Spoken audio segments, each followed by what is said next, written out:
Assalamualaikum warahmatullahi wabarakatuh. Perkenalkan, nama saya Nur Ilmi dari Akademi Farmasi Yamasi Makassar dengan NIM 21086AF.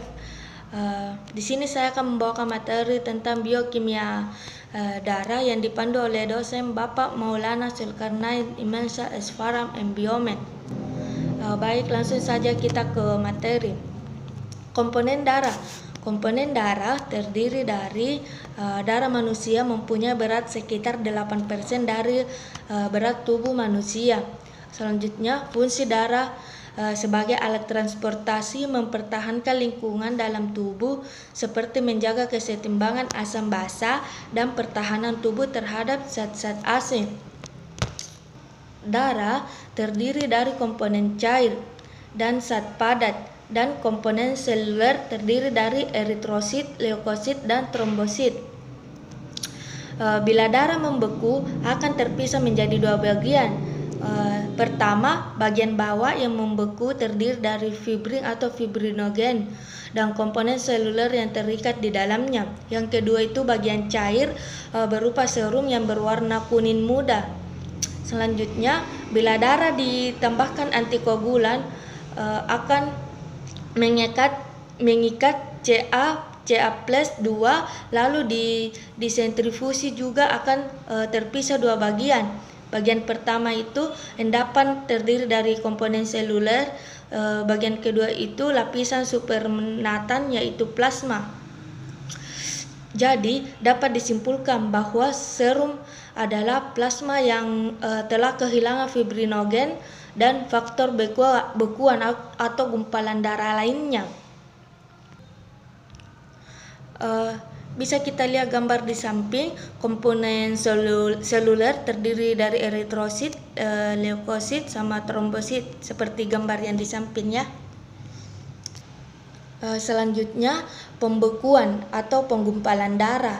Penggumpalan darah yaitu perubahan enzimatik dari protein plasma yang larut atau fibrinogen menjadi serabut polimer yang tidak larut atau polimer fibrin.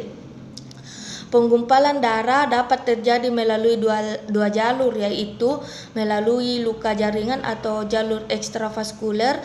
Proses yang kedua, proses dari sisi dalam pembuluh darah atau jalur intravaskuler. Selanjutnya, pemeriksaan darah. Ada dua jenis pemeriksaan darah, yaitu yang pertama, pemeriksaan darah rutin adalah pemeriksaan tanpa indikasi khusus seperti HGB, WBC, RBC, dan lain-lain. Pemeriksaan yang kedua itu pemeriksaan darah khusus adalah pemeriksaan yang bertujuan memperoleh informasi untuk menunjang diagnosis klinik, mendapatkan kepastian dalam penanganan pasien, dan memantau perkembangan suatu penyakit. Selanjutnya, pengambilan darah. Untuk keperluan pemeriksaan laboratorium ada dua cara pengambilan darah, yaitu mengambil darah kapiler atau jumlah sedikit, yang kedua mengambil darah vena atau jumlah banyak. Parameter pemeriksaan darah rutin bisa kita lihat seperti gambar di samping, dan parameter pemeriksaan darah khusus. Selanjutnya, nilai pH plasma darah terdiri dari konsentrasi ion hidrogen.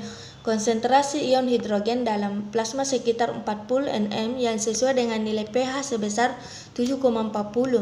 Tubuh manusia berusaha agar nilai pH tersebut dapat dipertahankan konstan karena perubahan pH yang besar akan menggunakan proses metabolisme dalam tubuh.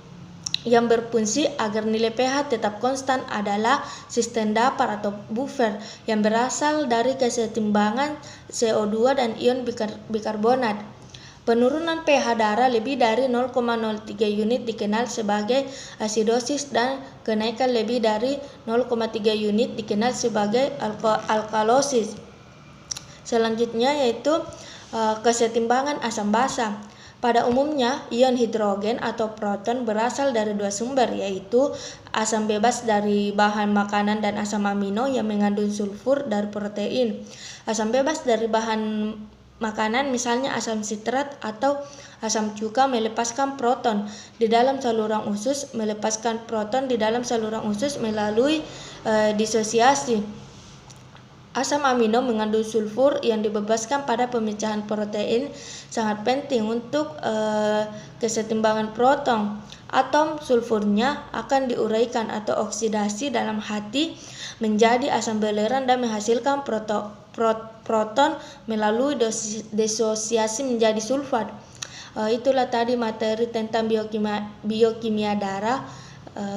Kurang dan lebihnya mohon dimaafkan. Assalamualaikum warahmatullahi wabarakatuh. Terima kasih.